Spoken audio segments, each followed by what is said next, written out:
धेरै दिनदेखि हामीले प्रधानमन्त्रीज्यूको उपस्थिति माग गर्दै आइरहेका छौँ।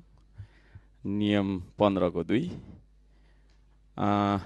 सभामुखज्यूले उहाँलाई रुलिङ गरेर ल्याउन सक्नु भइरहेको छैन।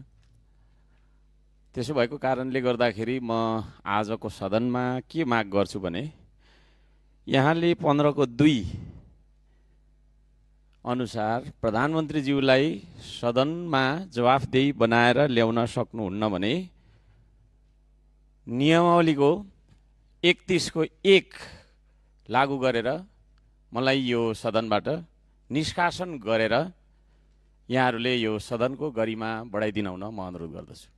यो दुईटामा एउटा म माग गर्दछु कि त 15 को 2 प्रयोग गरेर प्रधानमन्त्रीज्यूलाई ल्याउनु पर्यो, होइन भने 31 को 1 प्रयोग गरेर मलाई आजको बैठकबाट निष्कासन गर्ने आदेश यहाँले दिनु पर्यो। दुईटामा एउटा गर्नु पर्यो।